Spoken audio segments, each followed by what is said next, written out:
we now look at this little bit about the grand argument story that we mentioned.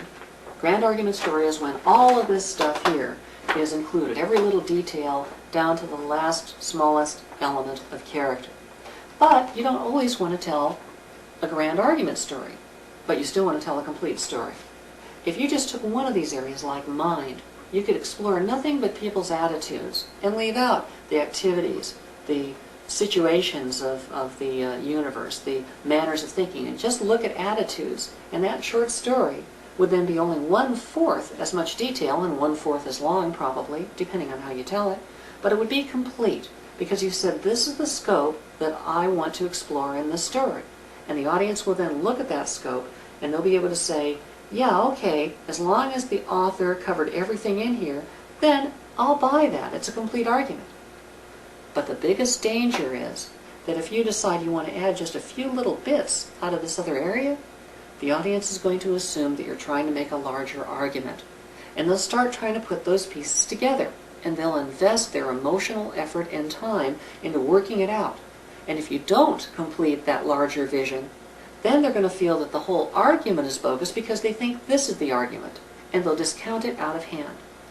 It is far better to satisfy your audience by limiting your scope and staying within it and exploring that in detail than it is to add extra details that make it more complex and bigger but not completed and make them feel that they were wasting their time because you didn't do your job as an author to make it complete.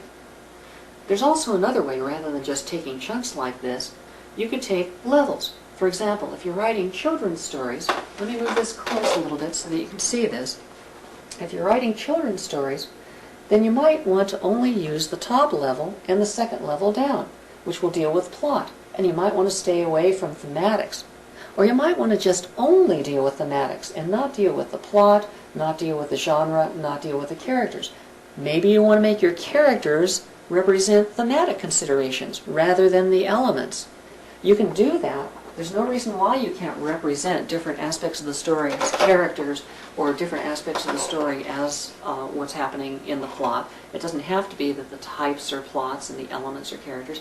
But if you limit it in depth, then you end up making a complete story because it still has the breadth, but because it's not as deep, children of younger age can get into it and feel there's a complete exploration, but it doesn't go deeper than they're capable of resolving at this stage of development of their minds.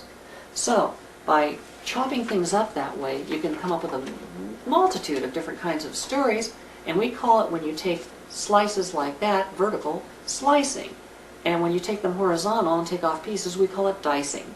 So by slicing and dicing the grand argument story, you can end up with any number of complete stories that you want to be careful not to go outside the scope and make it feel incomplete.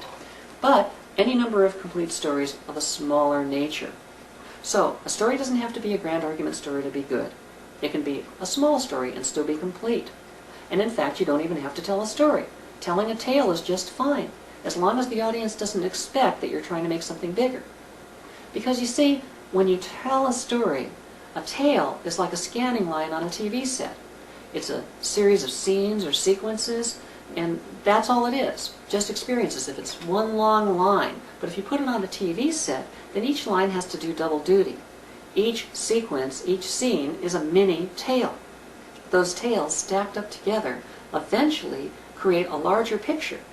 And every single event that happens in that sequence or scene not only has to make sense linearly, but also has to do double duty by fulfilling its function as part of the larger mosaic.